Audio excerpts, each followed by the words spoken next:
교육별거 첫 번째 시간입니다. 오늘 계시록 1장 1절을 통하여 총론과 반드시 속히 될 일에 대해서 변론해 보도록 하겠습니다. 1장 1절입니다. 예수 그리스도의 계시라. 이는 하나님이 그에게 주사 반드시 속히 될 일을 그 종들에게 보이시려고 그 천사를 그 종 요한에게 보내어 지시하신 것이라. 계시록을 이제는 주셨는데요. 종들에게 주셨다 이렇게 말씀하셔서 하나님의 뜻을 이 땅에 읽어서 예수님을 통하여 천사를 통하여 종들에게 주시기 원하여 하나님께서 이 계시록을 주셨다 그러는데요. 계시록 온 거라면 뭐냐? 하나님께서 언제나 고레선을 시대들을 따라서 이제는 시대적인 법을 통하여 또 시대적인 사망자를 통하여 구원을 약속을 하시는데 인간들의 마지막 때 죄인들을 영접하고 세상을 심판하고 예전을 회복해서 완전한 성도의 나라를 이룰 때 그때 하나님의 법을 주신 것이다. 그것이 바로 예언의 법인데요. 그 말씀을 이제는 통하여 재림들을 영접할 신앙 준비를 하기 위해 이 계시록을 주셨는데요. 그런 시대적인 등으로 사명자를 통하여 환란과 재앙의 날에 구원받게 하시고 또 죽정꽃을 시작하고 죽정을 결성전하는 말세의 복음의 비밀이 계시록에 들어가 있다. 이렇게 볼 수가 있겠죠. 그래서 지금 종말에 읽고 듣고 지켜야 될 내용이 무엇이냐? 그래서 죽음을 면하고 우리가 하나님의 축복을 받아서 새 시대의 축복을 받게 되는 것을 구체적으로 알려주기 위해서 이 계시록을 주셨다. 이렇게 볼 수가 있습니다. 계시록에는 이제 우리가 잘 아는 네 가지 요소로 되어 있다. 이렇게 보면 됩니다. 첫 번째는 7교회가 등장하죠. 그것은 7교회 편지는 주님의 교회를 심판할 때 심판받을 행위와 이제는 칭찬받을 행위를 말씀하셔서 재림일을 영접할 신앙 준비에 신앙 노선을 말씀하신 것이다. 그래서 재림일을 맞이할 교회는 첫대교회라고 말씀하셔서 첫대교회의 신앙 노선과 표준은 무엇이냐 이걸 이렇게 알려주고요. 이기는 자들에게는 이제 예정동산의 축복과 생명과 왕권과 이제는 땐동산의 자손만의 축복을 다시 주겠다는 약속이 또한 되어 있죠. 또 인간종말의 마지막 끝을 맺는 교회가 첫대교회가 어떻게 첫대가 나오느냐 또 그것을 말씀하셨다 이렇게 볼 수가 있고요. 두 번째는 7분이 등장하죠. 7분은 시대를 분별해서 우리가 각성을 받고 이제는 신앙 준비하라는 뜻인데요. 그래서 시기와 때를 알려줘서 인간종말에 어떤 징조가 이루어지고 어떤 일이 벌어질 때 우리가 각성받아서 재림을 영접할 신앙 준비를 하라는 그런 뜻으로 7인이 이제 말씀을 하시죠. 7 나팔은 종말의 환란이 어떻게 오고 종말의 환란 속에는 어떻게 살아남고 종말의 환란에 어떤 순서대로 환란이 오게 되느냐 이 성취 과정의 때를 알려주는 것이다. 이렇게 볼 수 있습니다. 네 번째는 이제 7 대접이죠. 7 대접은 후상전반이라는 그런 환란기가 있어서 이제 심승계표를 받은 자들이 심판의 대상자, 멸망의 대상자가 돼서 어떤 고난과 어떻게 멸망을 당할 것이냐, 당하는 것이냐 이거를 말씀하셨다고 볼 수가 있죠. 그래서 이제는 하나님의 심판의 다름틀의 진리인 계시록의 말씀을 온 천하에 전하게 되고 이 진리 앞에 순종치 않는 자들은 하나님 앞에서 짐승의 표를 받게 되고 그 자들이 받을 심판의 내용이 7 대접이다. 이렇게 보시면 됩니다. 그래서 이런 일들 중에서 이제 이걸 하시는데 이 저자는 이제 예수님이 가장 사랑하는 사도 요한이다 이렇게 볼 수 있지요. 그래서 사도의 대표는 요한복음 21장에 본다면 베드로와 이제는 사도 요한이라고 볼 수 있죠. 그건 은혜 시대 대표가 아니고 이제 지금 사도의 대표를 얘기한 겁니다. 이것은 베드로는 21장 15절, 16절, 17절에 보면 예수님께서 베드로에게 양을 먹이라, 양을 치라 이런 사명을 주었죠. 이것이 이제 예수 믿고 중생받아서 이제 영혼권을 받아서 천국 백성을 만드는 은혜 시대의 사명이 마가다락방 이후로 20세기까지 지금까지 또한 온 사명이죠. 근데 21장 20절에 보면 사도인의 사명은 좀 틀리죠. 내가 올 때까지 머물게 되는 사명이다. 그 사명이 뭐냐? 세리를 영접할 사명인데 그 사명을 하기 위해서 이제는 계시록을 쓰고 순교를 당했죠. 그래서 계시록 시대가 오면 사도 요한의 사명자들의 기대자가 나타나서 사도 요한이 쓴 계시록을 온전히 알게 하시고 그 계시록대로 심판 환란장의 구원의 역사를 진행하는 것이 하나님의 뜻이고 사명자다, 이렇게 볼 수 있습니다.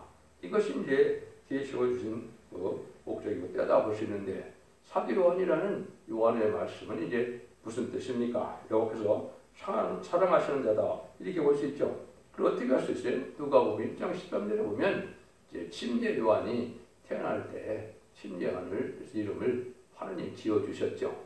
그래서 이걸 본다면 이제 침례 요한은 천리를 영접하는 그런 사명을 맡게 하셨고, 또 사도 요한은 죄를 영접하는 사명을 맡게 하셨다. 그런데 천리과 재림 사이의 기간이 길으니까 재림의 때는 청관대가 돼서 사명의 기대자가 나와서 사도 요한의 사명의 기대자들이 이제는 인마들 10만 4천 명이 되고 다시 연의 대표들이 돼서 이제는 전삼년만의 구원의 역사를 진행하는 사명자가 활동할 때를, 이때는 그걸 이제 계시록을 통해서 우리가 깨닫게 된다, 이 말입니다. 그래서 이것은 이제 모든 것들이 지금까지는 예수 믿고 중생받는 그런 얘기 때문에 우리 주님을 구세주로 영접하게 하고 하나님의 아들이며 우리의 죄로요 대속점으로 들어가신 예수님을 바로 증거한다면 성경을 잘 알지 못하고 또 설사 바로 증거하지 못하도 문제가 되지 않았지만은 인간 눈물의 죄를 내려올 때는 이것은 예언의 말씀을 참게 읽고 듣고 지켜서 이제 매우 마귀의적을 완전히 이기는 역사이기 때문에 또 미혹을 받지 않아야 되기 때문에 완전 변화에 이르는 자가 아니면 이 사명을 할 수 없기 때문에 이것은 대표적인 사명적이 시계 사명자가 나와서 역사할 것을 말씀하시는 게 또한 계시록이다. 그래서 그걸 뭐 대충 말씀드리면 이사야에서는 50장 16절에 중재자라고 되어 있어서 하나님의 대행자로 쓰임받을 종이다. 그것이 이사 19장 20절에서는 이제 한 구원자 보호자를 인간 종말에 보내주실 것을 약속을 했죠. 그것이 이제 계시록적으로는 다시 원의 사명자의 대표가 되고 또 지방 같은 갈대를 받은 증인 권세 받을 종이 되고 또 주님께로부터 철정 권세를 받은 종이 되고 또 그 종은 성령과 신부하신 말씀으로 진리의 심판에 대한 틀을 온 천에 전할 종이다, 이렇게 본다면 그 종을 통하여 완전변의 역사로서 이기는 바늘을 일으켜서 그것이 10만 4천 명이고 10만 4천 명은 백마탄 군대가 되어서 이제는 지상 강림하실 때 계시록 19장 11절에서 21절 사이에 있는 것처럼 백마탄 군대가 되어서 세상을 심판할 때 승리자가 되므로 이된 동을 회복시켜서 그리스도와 더불어 천년 동안 왕노릇 한다고 계시록 20장 4절에 말씀하셨죠. 그래서 이러한 사명이 정한 때가 계실 때가 되면 반드시 볼 수밖에 없는 것이고 이 일들이 이제 하나님께서 하시고자 하는 일이다, 이렇게 볼 수 있다, 이렇게 볼 수 있는 겁니다. 그것은 왜 이제 그런 말씀을 드리냐면 계시록은 참으로 여러 군데서 수천 가지 책이 있고 뭐 수없는 곳에서 많이 전해지만은 완전변을 이뤄서 하나님 다른 진리로 인정하려는 사명자는 책임 사명자가 한 사명자이기 때문에 그는 여러 곳에서 하는 것이 다 진리 합당하다, 이렇게 볼 수가 없는 겁니다. 그럼 하나님의 예교정 간에 하나님의 들을 쓰는 방법으로 책임 사명자를 예를 든다면 양심 시대는 노아만이 노아의 방주법을 알게 되는 것이고 또 언약신앙 시대는 이제 할례법을 줄 때 아브라함만이 그 할례법을 정확히 알 수 있는 겁니다. 또 율법 시대에는 모세만이 그 율법에 대해서 전적인 권한을 가지고 있는 것이지 다른 사람은 가지고 있지 않거든요.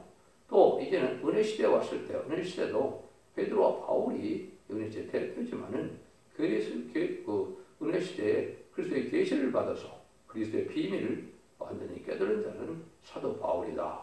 에베소 3장 1절에서 4절처럼 마찬가지죠.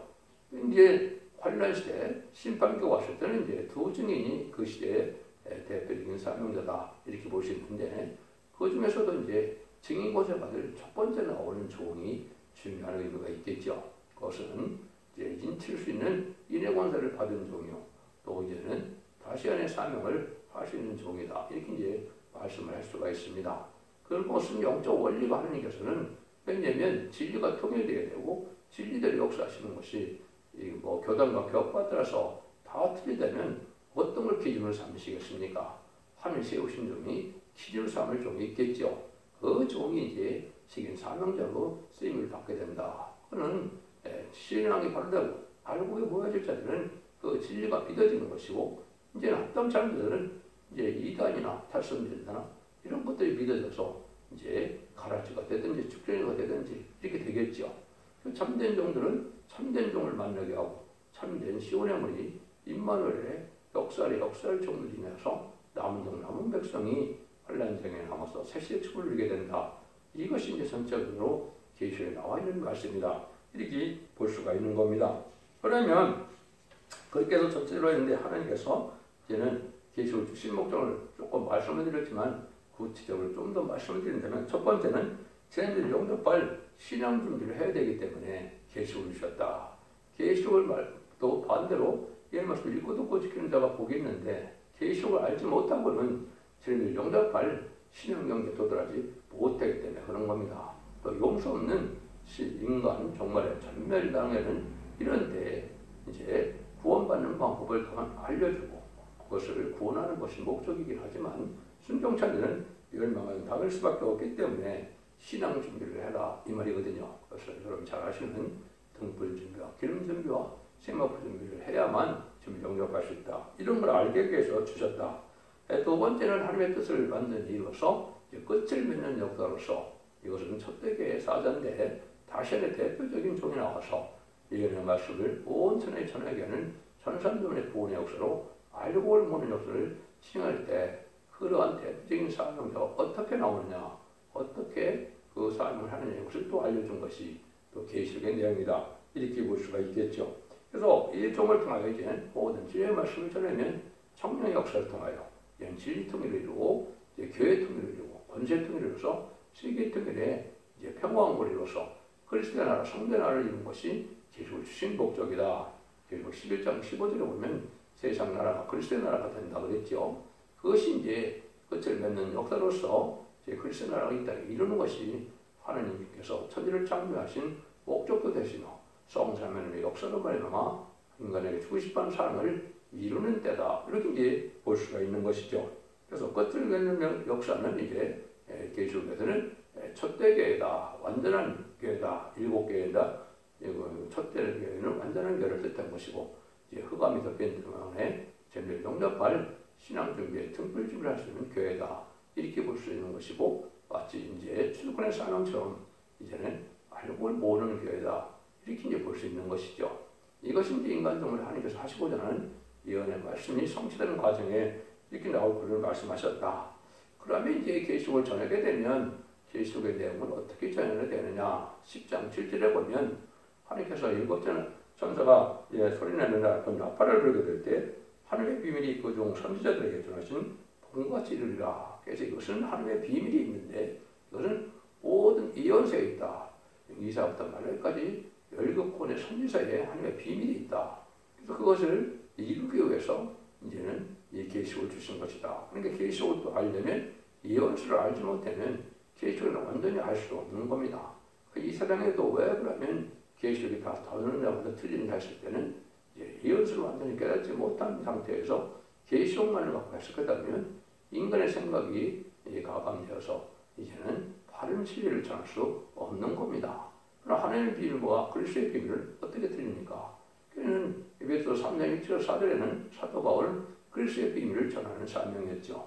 예수님이 하나님의 아들이며 또 우리의 구세주이며 우리의 죄악을 하여 십자가에 들어가신 속건제물의 메시아임을 알게 하는 것이 그리스도의 비밀이죠. 그래서 십자가에 돌아 그럼 하나님의 비밀을 뭐겠습니까? 신방 환란 재앙의 날에 죽지 않고 새시하고 죽지 않고 배성전하여 예전 동산의 축을 받게 하는 그 비밀을 이제는 그걸 하나님의 비밀이다 이렇게 말하는 겁니다. 그래서 10장 6절에서는 그거를 영원한 복음 이렇게 얘기했고 이제 은혜시대 복음은 예수님께서 마태복음 24장 14절에 천국 복음이다 이렇게 얘기했죠. 또 이제 고린도서 1장 18절에서는 천국은 십자가에 도라 이렇게 얘기를 했고 이제는 이사야 4장 2절이나 또 미가서 2장 3절에 보면 이제 천년왕국에 들어온 것을 야곱에 도라 이렇게 얘기했습니다. 그래서 이게 구분된 하나님의 두 번의 역사를 통하여 하나님의 구원의 선을 이루어갈 것을 모든 예언서 계시록은 그렇게 말씀을 하신 것이다. 이렇게 볼 수가 있습니다. 그래서 이 시대는 이제 계시록도 중요하지만 예언서를 통해서 계시록을 알아야 계시록을 바로 전할 수 있다 이 말입니다. 그 다음에는 이제 그러면 계시록 시대가 어떻게 진행돼서 어떤 때부터 계시록 시대다 이렇게 볼 수 있느냐 이 말이죠. 1세기 말에 쓰였기 때문에 뭐 2000년 가까이 된 계시록이 언제부터 그러면 계시록 시대다 이렇게 볼 수 있죠. 그런데 징조적으로 봤을 때는 이제 이 시대의 확실한 징조는 계시록 6장 4절에 보면 붉은 말이 나오는 때가 오죠. 이것은 이제는 이스라엘의 파괴적인 부실 유물의 공산당이 때문에 등장하는 때부터 본격적인 계시록 시대다 이렇게 볼 수 있습니다. 왜냐하면 지금까지는 예수 믿고 충성받는 영원구원 시대는 계시록을 몰라도 상관이 없거든요. 근데 이제는 지금 올 때가 바로 뭐냐? 모든 예언이 성취된 20세기 들어와서 성취가 되는데 결론적으로 예언을 보시면 그렇다 이 말이죠. 그때 이제 붉은 머리 등장한 때가 계시록 시대다 이렇게 볼 수 있는 겁니다. 이것이 이제 7나팔 중에서 첫째 나팔부터 넷째 나팔까지가 전 세계의 마케팅의 공산당이 3분의 1을 공산화시킬 것을 예언이 되어 있는데 이것이 이제 20세기 이제 후반까지 다 이루어졌죠. 1975년 4월 30일 베트남 전쟁이 끝나므로 전 세계가 인구적으로나 영토적으로나 3분의 1 공산화가 되는데 이것이 넷째 나팔까지 성취된 일이다 이렇게 볼 수 있거든요. 이런 시대가 이제 기록 시대의 우리가 알 수 있어 4대 병마가 활동하는 시대다 이렇게 볼 수가 있고 또 세상에는 4대 강국이 나타나고 또 일부에서는 5대 강국이라고도 되어 있죠. 이것은 이제 1948년 10월 24일에 유엔이 창설되면서 유엔 안전보장 이사회에 다섯 나라가 등장했죠. 이것도 성경에 예언된 대로 이제는 5대 강국, 4대 강국이 나타나서 그 사람들이 반기독적인 사회가 되어갈 것을 또 말씀하셨는데 이때가 또 인간 종말이고 계시록 시대다 이렇게 볼 수가 있습니다. 그래서 4대 병마는 기독교 종말의 시대고 4대 강국의 시대는 인간 종말의 시대다 이렇게 이제 볼 수 있는 겁니다. 그래서 지금 20세기 후반부터 본격적으로 이제 계시록 시대가 다 이루어지는 때가 되어갖고 계시록 시대가 끝나갈 무렵이 지금 다 된 시점인데 이걸 알지 못하니까 흑암에 빠진 것이다 이 말입니다. 때를 분별하지 못하니까요. 그런 나팔적으로 봐도 이미 다섯째 나팔 분자가 수십 년이 지난 것이고 여섯째 나팔, 일곱째 나팔 되면 세상 심판이 다 끝나는 때 이런 때 우리가 살고 있는 것인데 이 계시록을 알지 못한다면 지금 어떻게 보는 때쯤에서 어떻게 신앙 준비를 하고 어떻게 예수님을 맞이할 이제 신부단장이 이루어지는 것을 알지 못한다면 이 시대의 구원을 받을 수 없게 되는 어리석은 신앙자가 된다 이렇게 볼 수 있는 것이죠. 이런 일들이 이제 계시록뿐이 아니라 전 예언세다 그렇게 되어 있어서 마지막 한일의 기간 전에 천사면에 들어갈 날이 지금 임박한 때다 이렇게 볼 수가 있는 겁니다. 그래서 이것을 또 차차차차 이제 다시 응하는 과정을 예언적 계시록과 다시 하게 되면 우리가 정확한 시대가 어느 때쯤 어떻게 예언이 성취돼서 무슨 예언이 성취되는 시대를 알고 있는 것이 이게 확실한 신앙이다 이렇게 볼 수 있는 겁니다. 그런데 이제 아까 말씀드린 것처럼 일들이 반드시 속해될 일을 이제 하나님이 주신 것이다 이 말이죠. 때가 됐을 때 이제 반드시 속해될 일이 있다 이렇게 볼 수가 있는데요. 하나님께서는 하나님의 섭리를 이루기 위해서 하나님의 공의를 또한 이루기 위해서 이제 성령의 역사가 있고 또 마귀의 역사가 있는 것이 하나님의 공의를 이루는 역사입니다. 이것도 여러 가지로 표현을 증가할 수 있겠지만은 이제 그때에 따라서 이제 변화하도록 하고 그것이 이루어지기 위해서 마귀의 세력이 이제 역사이고 또 하나님의 성령의 역사, 하나님의 종들이 주님의 종들이 역사하는 시대가 있지요. 이걸 알려주는 것이 이제 반드시 속해될 일이라고 볼 수 있는데요. 이걸 이제 누가 제일 먼저 또 깨달았느냐? 사도 바울이 이걸 깨달았죠. 사도 바울이 데살로니가 2장 3절에 보면 이렇게 얘기했어요.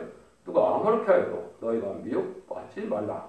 먼저 대변을 입고 저 불법의 사람 곧 멸망의 아들이 나타나기 전에는 이르지 아니하리니 저는 대적하는 자의 범사에 일컫는 하나님이나 숭배함을 받는 자 위에 뛰어나 추종하여 하나님 성전에 앉아 자기를 하나님이라 하시느니라. 자기가 여기 보니까 뭐라 그러는데요? 여기 보니까 대적하는 건데 범사에 일컫는 하나님이라 이 말이죠. 이렇게 이제 생각을 했는데 그죠? 그래서 자기 힘을 신을 삼는 자 이건 부실 유물론에 공산당 세력이 등장하는 걸 얘기했고 배교하는 멸망에 나타난다. 이거는 스탈린이 신학생이었다가 타락하여 막스레인주 앞에서 볼셰비크 혁명을 이뤘죠. 이게 배도인데 지금 기독교는 이 배도를 여러 가지로 잘못 알고 있어서 아직도 안 이루어진지 알고 있고, 또 일부는 주의를 지키는 것이 안식을 지켜야 돼. 주의를 지키는 것을 배도로 해석하는 건 있거든요. 참 놀라운 일입니다. 실제 배도가 뭡니까? 보실의 유물로는 하나님을 부정하고 하나님을 대적하고 예수님을 대적하고 진리를 대적하는 세력이거든요. 그보다 큰 배도에 하는 일은 없거든요. 이게 공산 담자차가 이 땅에 등장하는 것이 배도하는 일이고, 그 멸망아들이 이제 제일 먼저 나타난 것이 스탈린을 통해서 보실의 유물론 사상이 이 땅에 온 것이 배도한 일인데, 이걸 알지 못한다는 겁니다. 이것이 21세기 초에 되었기 때문에 이때부터 아까도 그랬지 게이로 시대다 이렇게 볼 수가 있는 거고, 이런 일이 있어야 여기도 말하는 제레미야는 이런 일이 있고 난 다음에 오지 이전에는 오지 않는다. 1세기 중순에 이제 쓰였을 이러한 편지서에도 그때부터 자꾸 제레미야를 얘기하니까 그런 때는 아직 이러는 것이 아니고 이러한 멸망아들이 불법에 나타나야만 온다.